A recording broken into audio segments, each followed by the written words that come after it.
3월 29일부터 4월 3일까지 흔들리는 나의 십자가라는 제목으로 우리가 특별 새벽 기도회를 가지게 됩니다.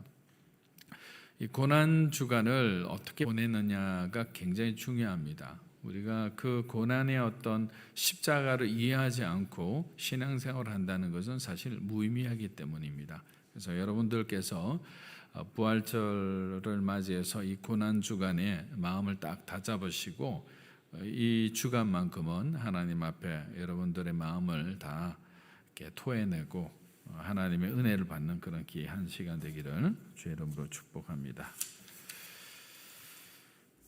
오늘 본문을 보면 예수님께서 예루살렘에 도착하시자마자 가장 먼저 성전을 찾으셨는데, 근데 그곳은 예수님의 기대와 달리 경건하게 기도하는 사람들의 모습보다는 순례객들을 위해서 돈을 바꾸어 주고 제사에 사용할 이 짐승을 사고 파는 사람들로 가득했습니다. 여기가 하나님을 예배하는 곳인지 장사하는 시장 한복판인지 구분이 안 될 정도였습니다.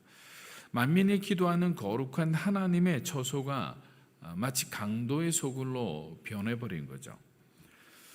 예수님은 그런 상황을 그대로 두시지 않았습니다. 그들의 장사하는 상을 뒤엎으시고 그들을 성전에서 내쫓으시기 시작했습니다. 사랑하는 여러분, 저와 여러분은 예수님을 따라가는 인생이에요. 예수님을 따라가는 인생은 예수님 따라하면 되는 거예요. 근데 항상 문제는 뭐냐면 자기가 중심이 되어 예수님을 따라오게 하는 인생은 불행한 인생이 되는 거예요. 그러므로 우리는 우리의 삶은 주님의 생각과 주님의 마음을 닮아가야 되는 거예요. 오늘보다 내일, 내일보다 그다음, 매일매일이 주님을 더욱더 닮아가는 주님의 성품이 우리의 삶 가운데 드러나야 되잖아요. 열매 맺는 그런 삶이 참다운 그리스도의 제자의 삶이라 생각합니다. 그렇기 때문에 예수님의 사랑과 자비와 온유와 충성과 이런 절제의 성품을 가지게 되면 우리의 삶은 변화될 수밖에 없죠. 사람들이 말을 하지 않아도 그러한 성품을 가진 사람은 주변에 사람들이 많아요. 왜냐하면 이런 사랑과 자비와 온유와 충성과 절제의 성품을 가졌는데 누가 안 따라오겠습니까? 그런데 우리에게 이러한 마음은 온데간데 없고 누군가를 미워하고 시기하고 증오하고 분노하는 마음은 바로 오늘 예수님이 분노하신 성전의 타락한 모습과 똑같은 거죠. 사실 성전이란 건물이 중요한 게 아니에요. 이방신들이 섬기는 이 성전을 가보면 훨씬 더 화려하고 웅장합니다. 건물 자체가 중요한 게 아니라 누구를 섬기고 있느냐가 더욱 중요한 거죠. 바로 우리는 예수님을 섬기고 있잖아요. 하나님을 섬기고 있잖아요. 자, 고린도전서 3장 16절 한번 읽어보겠습니다. 너희는 너희가 하나님의 성전인 것과 하나님의 성령이 너희 안에 계시는 것을 알지 못하느냐. 자, 고린도전서 3장에서는 바울 사도가 너희가 바로 하나님의 성전이다라고 했잖아요. 그러면 지금 예수님의 성전 정화 사건을 예루살렘 2000년 전에 일어났던 그 사건으로 우리가 치부하거나 한정 짓지 말고 저와 여러분에게 오늘 예수님이 찾아오셨을 때 어떤 마음이실까? 우리를 칭찬해 주실까? 아니면 우리 안에 있는 더러운 부패된 것들, 세상적인 마음 이런 것들을 헤집고 치우시고 쫓아내시고 그러면서 우리의 인생은 막 소용돌이 가운데 하나님이 정화하는 과정은 얼마나 고통스럽고 힘들겠습니까? 하지만 하나님이 손대고 있다는 것 자체가 복인 거죠. 왜? 우리는 변화될 수 있으니까. 우리는 더욱 좋아질 수 있기 때문이에요. 사랑하는 여러분, 우리는 우리의 삶에 대한 책임감, 거룩한 책임감을 가져야 됩니다. 제가 예전에 한번 설명해 드린 적이 있죠. 책임감이란 영어 단어는 responsibility라 했습니다. 영어로 말하면 response, 응답하다 하고 ability, 능력이라는 게 합쳐진 합성어라 말씀드렸습니다. 하나님이 우리를 부르신 그 부르심에 대한 하나님의 명령에 대해서 우리는 응답할 수 있는 능력을 갖고 있는 것이 바로 책임감인 거죠. 그런데 사랑하라는 명령, 순종하라는 명령, 그리고 하나님께서 우리에게 사역을 어떤 명령하신 그 사역에 대한 명령에 대해서 우리의 정말 우리의 성전으로부터 나오는 그 리스판스는 어떠한 건지 돌아볼 필요가 있다고 생각합니다. 그리고 우리의 잘못들에 대해서도 부끄러워할 줄 알아야 되는 거죠. 여러분 초심을 잃지 마십시오. 여러분 초심을 잃으면 모든 것을 다 잃어버리게 돼요. 어느 곳이나 마찬가지입니다. 초심이란 하나님의 부르심에 대한 여러분의 겸손이에요. 초심이란 하나님의 보내심에 대한 여러분의 정직함과 충성됨이에요. 초심을 잃지 않고 주님을 위해 끝까지 헌신하는 믿음으로 사는 교회 성도 여러분이 되기를 주의 이름으로 축복합니다.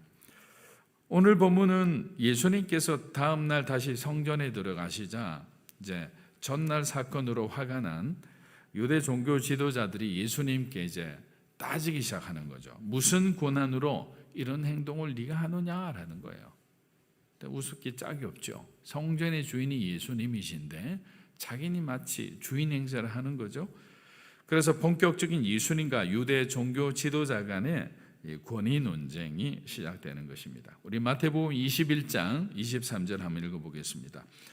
예수께서 성전에 들어가서 가르치고 있을 때 대제사장들과 백성의 장로들이 예수께 와 물었습니다. 당신이 무슨 권세로 이런 일을 하는 것이요? 누가 이런 권세를 주어서? 자, 지금 궁지에 몰린 유대 지도자들은 대제사장들뿐만 아니라 이 장로들까지 다 대동하고 나와서 예수님께 세 가지 질문을 동시에 하고 있습니다. 첫째 질문이 뭐죠? 도대체 무슨 권세로 지금 성전에서 사람들을 가르치고 있느냐라는 거죠. 자, 그들의 속마음으로 빌어 표현하면 이렇죠. 우리 허락도 받지 않고 정식 랍비 교육도 받지 않은 네가 왜 우리 말 잘 듣는 어리석은 백성들을 선동해서 그들을 깨우치려고 하느냐라는 거죠. 자기들의 백성들을 향한 그 우미나 정책이죠. 어리석게 만드는 것, 자기 말만 잘 듣는 백성으로 만드는 그것을 세례 요한과 예수님이 각성시키기 시작했죠. 제사장 나라의 부패함을 드러내기 시작했죠. 그러면서 하나님 나라에 대한 사모함을 백성들 마음에 불어넣자 유대 땅이 들썩거리기 시작했던 거죠. 아무 생각 없이 그냥 제사장들의 어떤 지시에 따라 살면 그냥 복 받는다고 생각했던 일반 대중들이 움직이기 시작하고 꿈틀거리기 시작하니까 두려웠던 거예요. 그만큼 진리의 힘은 무서운 거예요. 여러분 정말 진리를 알면 진리가 여러분을 자유케 한다는 의미는 여러분의 마음이 편해진다는 것이 아니라 진리로 인해서 우리가 가야 할 길을 볼 수 있게 된다는 거죠. 궁극적인 그 진리가 가져다주는 승리를 우리가 깨닫기에 우리 마음이 자유할 수 있는 거예요. 뭔가 이렇게 우리 마음과 생각이 그냥 편안해진다 이런 의미가 아니죠. 진리 대신 예수님을 한번 바라보십시오. 이 승리자 대신 예수님을 바라볼 때 우리의 마음은 세상 가운데 더 이상 연연해하지 않죠. 주님을 바라보면서 그러면 모든 것을 세상에 거추장한 그런 옷들을 벗어버릴 수가 있잖아요. 근데 진리를 모르면 세상의 이 어떤 프레임 가운데 갇히게 됩니다. 그래서 늘 경쟁하고 늘 비교하고 늘 자기 자신을 열등감을 갖거나 반대의 잘못된 우월감을 가지면서 정상적인 인간관계가 안 되는 거죠. 왜냐하면 이렇게 균형이 이렇게 기울어지잖아요. 균형을 잃으면 그 균형을 잃은 만큼 그 밑에 값이 있잖아요. 그것은 상처예요, 상처. 여러분이 기울어진 만큼 누군가에게 상처를 주거나 누군가한테 상처를 받아요. 그렇기 때문에 하나님이 주시는 그 말씀 안에 여러분들이 중심을 잡고 살아가야 되는 거죠. 교만하게 되면 어떻게 될까요? 그 교만한 만큼 다른 사람에게 그 교만함이 상처가 되어서 그 사람에게 여러분들이 굉장히 큰 아픔을 주고 고통을 주게 되는 거예요. 그래서 항상 우리는 제가 늘 목회 방침 중에 하나가 권위와 질서와 균형이라는 게 그런 겁니다. 기도만 한다고 여러분 신앙생활 좋아지는 거 아니에요. 말씀 안 읽으면 아무 소용이 없어요. 또 말씀만 읽고 여러분들이 하나님 앞에 기도 안 한다. 이것도 문제가 있는 거야. 기도한 만큼 살아내기 위해서 그 믿음의 근본이 되는 말씀을 읽으면서 균형을 맞추면서 가는 거죠. 그런 균형 있는 성도가 되기를 주의 이름으로 축복합니다. 그리고 두 번째 질문이죠. 두 번째 질문은 이런 일을 하느냐라는 거죠. 왜 이런 일? 이런 일에 대한 부분을 가지고 이 유대 지도자들이 예수님에게 소위 시비를 걸고 있는 겁니다. 자, 여기서 이런 일은 성전에서 지금 가르치는 일이죠. 오늘 본문만 보면 어제는 앞서 말씀드린 것처럼 성전을 막 뒤집어 놓는 사건을 말하는 거예요. 네가 무슨 권한으로 우리에게 반기를 드나? 우리는 더 이상 너를 그냥 두지 않겠다, 좌시하지 않겠다라는 경고성의 말로 들리는 거예요. 그리고 마지막 질문은 누가 이런 권세를 너에게 주었느냐라는 거죠. 저희가 늘 복음서를 읽을 때 바리새인들과 유대 지도자들의 어떤 영적인 모습을 볼 때 굉장히 큰 실망감을 가지는 게, 소위 지금으로 말하면 대학에 어떤 학식이 있는 사람, 총장과 교수나 이런 어떤 지식인들이 가장 그 부분에 대해서 전문가라는 사람이 예수님에 대해서 전혀 모르고 있다는 사실이죠. 모르고 있다기보다는 받아들이기 싫다라는 표현이 더 맞을 겁니다. 왜? 자기의 기득권을 포기하기 싫으니까. 그렇기 때문에요, 우리가 가벼이 봐서는 안 돼요. 우리 마음에 있는 이 욕심들, 이 뿌리들이 있잖아요. 이거는 정말 사람을 죽이기도 하고요, 또 이 욕심이 있으면 여러분 자신을 죽이기도 하는 거예요. 그러니까 굉장히 무서운 거예요. 그러니까 욕심을 다루는 것은 결국 어디에서부터 있냐면 저와 여러분의 마음이 빼앗기게 되면, 욕심에 빼앗기게 되면 그 다음부터는 우리는 그냥 욕망에 사로잡힌 삶을 살아가게 되는 거예요. 그래서 하나님 절대 안 바라봅니다. 사람들 바라보게 돼 있어요. 자신을 바라보게 돼 있어요. 그러니까 영적으로 갇힌 삶을 살죠. 오래지 않으면 썩어버리는 거예요. 그렇기 때문에 항상 우리가 우리 자신을 보는 게 하나님을 바라봐야 되는데, 여기 이 사람들은 자기 자신을 보죠. 유대의 제사장 이 시스템을 바라보죠. 그 제사장 시스템에서 오는 자기들의 어떤 명예, 또 실질적인 어떤 정치적 권력, 그리고 권력을 통해서 얻어지는 수많은 어떤 재물들, 어떻게 빠져나오겠어요? 지금 이렇게 첩첩이 쌓여 있는데. 이 권력은 칼과 같은 거죠. 남을 베는 것 같지만 사실 자신을 베기도 하잖아요. 안타까운 오늘 이 유대 지도자들의 모습을 볼 수가 있습니다.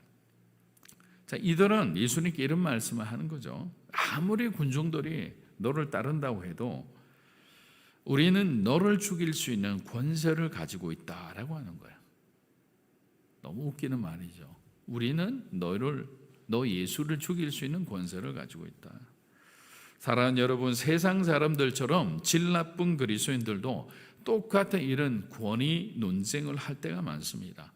본인의 권위 안에 들어오지 않으면 예수님처럼 본인 뜻대로 하는 사람들은 눈에 가시 같은 존재가 돼요.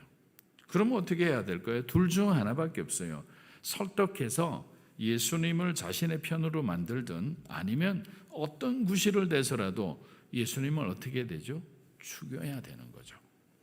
세상은 살리든지 죽이든지 둘 중에 하나인데, 살리는 것은 자기 편이 된다는 조건 하에서 살리는 거예요. 유대 제도자들의 질문에 사기가 느껴지는 것은 당연한 거죠. 자, 마태복음 21장 24절에서 25절 한번 읽어보겠습니다. 예수께서 대답하셨습니다. 나도 한 가지 물어보겠다. 너희가 대답하면 내가 무슨 권세로 이런 일을 하는지 말해주겠다. 요한의 세례가 어디서 왔느냐? 하늘로부터냐? 아니면 사람으로부터냐? 그들은 이것을 두고 서로 의논하며 말했습니다. 우리가 하늘로부터 왔다고 하면 저 사람이 그러면 왜 요한을 믿지 않았느냐고 할 테고. 자, 대제사장과 장로들의 예수님을 넘어뜨리려고 하는 이 아주 적의가 담긴 덫이 들어있는 이러한 질문에 대해 예수님께서는 오히려 역질문을 통해 그들의 의도를 완전히 무력화시켜 버립니다. 자, 예수님께서는 조건을 하나 그랬죠. 너희도 대답하며, 자, 너희도 내 질문에 대답하면 나도 너에게 대답하리라. 근데 이 조건을 뭘 말씀하셨냐면 요한의 세례의 근원이 하늘로부터인지 아니면 인간으로부터인지를 물으신 거예요. 굉장히 그들 입장에서는 대답하기가 곤란하죠. 자, 왜 이 질문이 그들에게 난감한 질문이었냐면 예수님이 이 본문 가운데 설명해 주셨듯이 요한의 세례가 하나님으로부터 온 것이라면 지금 요한이 전거한 이때까지 한 모든 것이 뭐죠? 하나님의 말씀이자 하나님의 계시가 되잖아요. 그럼 자기들 앞에 지금 죽이고 싶은 바로 이 예수가 하나님의 아들 메시아가 될 수밖에 없는 거죠. 혹을 때려다가 더 큰 혹을 붙일 어떤 상황이 되니까 이들은 그냥 그 상황을 회피하게 됩니다. 반대로 요한의 세례가 하나님으로부터 온 것임을 부인하고 요한이 그냥 스스로 주장한다라고 그렇게 말한다면 요한에게 세례를 받고 요한을 하나님의 사자라고 존경하고 따랐던 그 수많은 백성들이 분노하잖아요. 저항할 것이 분명하니까 이러지도 못하고 저러지도 못하고 그냥 속만 끙끙 앓고 있는 거죠. 이번에도 우리가 예수를 죽이기가 틀렸구나. 그렇게 낙담하는 모습이 그냥 눈에 선하게 보입니다. 마태복음 21장 27절 한번 읽어보겠습니다. 그래서 그들은 예수께 잘 모르겠다라고 대답했습니다. 그러자 예수께서 말씀하셨습니다. 그렇다면 나도 무슨 권세로 이런 일을 하는지 너에게 그대로 예수님 의도한 대로 그들은 아무 말도 하지 못하고 그냥 슬금슬금 도망가고 맙니다. 사랑하는 여러분, 신앙생활은 소위 계산하면서 우리가 머리 굴리면서 하는 게 아니잖아요. 영적인 삶이니까. 그래서 하나님의 항상 눈으로 여러분들 자신을 보는 거죠. 우리 성전이 하나님 앞에 항상 거룩하게 깨끗하게 잘 준비되어 있는지를 봐야 되는 거죠. 왜냐하면 예외가 없잖아요. 목사라고 하나님 더 봐주시겠죠? 봐주실까요? 더 엄격하게 하시죠. 제사장들처럼 백성들을 양육하고 하나님 나라를 바라보고 살아가도록 그들을 가르칠 수 있는 권위를 주셨는데 그 권위를 잘못 사용하면 더 야단받을 수밖에 없어요. 대부분 우리 사역자잖아요. 그 사역자는 그만큼 그 responsibility가 무겁고 강한 거예요. 그런 마음을 가지면 사실 성실하게 좋은 열매를 맺을 수 있는데 우리가 우리 자신을 보기 시작하면 어려우시게 되는 거라죠. 유대 지도자들은 자신들의 질문에 예수님께서 100% 걸려들 것이라고 처음에 확신을 했잖아요. 그래서 신성 모독죄로 막 이렇게 걸면 반드시 이분의 모든 사역을 무력화시키고 심지어는 죽일 수 있다까지 생각한 거죠. 그런데 그들 생각에 몇백 배 위에 계시는 예수님을 자기들이 어떻게 당해냅니까? 예수님 역시 아직 자신을 나타내실 때가 아니었기에 정명성부를 걸지 않으세요. 그냥 잠시 피해 가십니다. 왜냐하면 십자가의 죽음을 드러내실 때가 있고 드러내시지 않을 때가 있는 거죠. 그래서 우리는 굉장히 하나님의 때를 분별할 수 있는 지혜도 필요한 거죠. 예수님 역시도 아직까지는 본격적으로 본인의 사역을 드러내실 때가 안 되었기에 그들에게 자기 자신을 증명하는 그런 시간들을 갖지 않으신 겁니다. 갑자기 유대 지도자들의 말문이 막히자 예수님께서는 그들에게 뭐라고 얘기하셨냐? 두 아들의 비유를 말씀하기 시작한 거죠. 자, 마태복음 21장 28에서 30절 한번 읽어보겠습니다. 너희는 어떻게 생각하느냐? 어떤 사람에게 두 아들이 있었다. 그 사람이 맏아들에게 가서 얘야 오늘 포도원에 가서 일하여라고 말했다. 맏아들은 싫습니다라고 대답했지만 그 뒤에 그는 뉘우치고 일하러 갔다. 그 아버지는 둘째 아들에게 가서 똑같이 말했다. 둘째 아들은 얘 아버지라고 대답만 하고는 가지 않았다. 자, 이 비유의 말씀은 아주 명확합니다. 유대인들은 하나님께 순종한다고 하면서도 실제로 순종하지 않는 아버지의 둘째 아들과 같다라는 거죠. 세리와 장녀들은 처음에는 자신의 생각대로 불의를 행하려 했지만 얼마지 않아 마음의 양심의 가책을 느껴 아버지 말씀을 들어야지라고 생각하고 돌아온 자녀들이라는 거죠. 당연히 첫째 아들은 은혜를 입었으나 둘째 아들은 어떻게 되죠? 심판을 면할 수 없는 것입니다. 이와 같이 세상에도 이러한 사람들은 많습니다. 말만 앞세우고 실천하지 않는 사람들 얼마나 많습니까? 좋은 일 한다 하면서 여러분 어떤 그런 기관에 있는 일을 하다 보면 어떤 구호기관 이런 데 있으면 사람들이 많은 도움을 주려고 옵니다. 그러면 그 사람들을 잘 보면 이 사람이 자기 자랑하기 위해서 오는지 아니면 진짜 긍휼한 진실된 마음으로 오는지를 잘 분별할 수 있어요.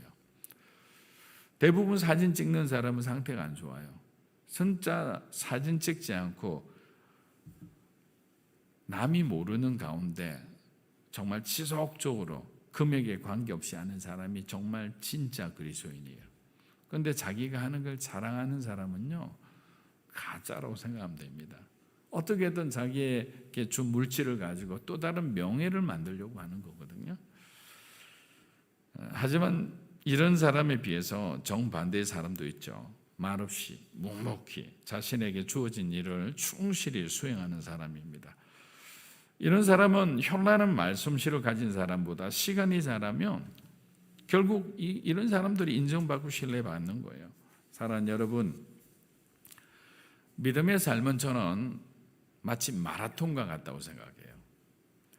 같은 피치로 그 구간을 반복해서 달려야만 결국 마지막에 승리할 수 있는 확률이 높습니다.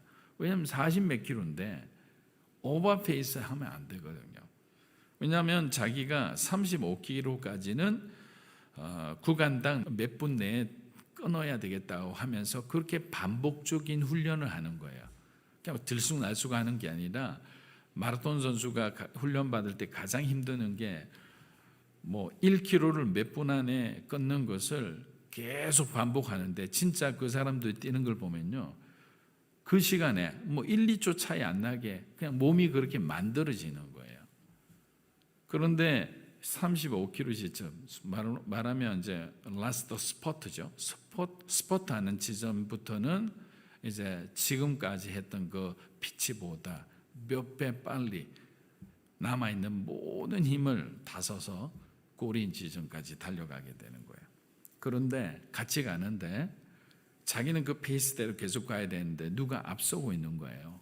그러면 무슨 마음이 들까요? 조급해지잖아요.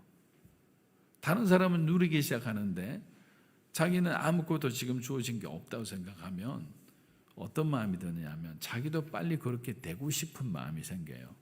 그렇게 하면 어떻게 되죠? 오버페이스를 하게 돼요.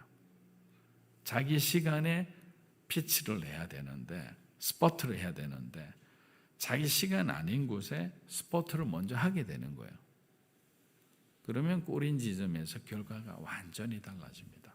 대부분 우리 한국에도 마라톤 잘했기 때문에 막 기대를 갖고 올림픽에 갔는데 순위에 들지 못하고 막 정말 뒷순위 가잖아요. 그러면 대부분 두 가지를 이야기해요. 날씨 탓을 하거나 두 번째는 스포트 조절이 이게 피치 조절을 못했다라고 해요. 우리의 욕망을 이기지 못하면 우리는 우리 인생에 오버페이스를 하게 됩니다. 사랑하는 여러분, 우리는 하나님의 권위로 부름받은 그리스도인이잖아요. 그렇게 우리의 모습을 통해 반드시 하나님의 형상, 그리스도의 향기가 우리에게는 보여지고 전해져야 되는 거예요. 우리가 주님을 바라보면 우리의 마음은 주님의 향기로 가득할 겁니다. 그렇지 않으면 세상의 썩은 냄새로 진동할 수밖에 없는 거예요. 오직 예수님을 바라보면서 믿음으로 살아가는 저와 여러분이 되시기를 주님의 이름으로 축복합니다. 아멘.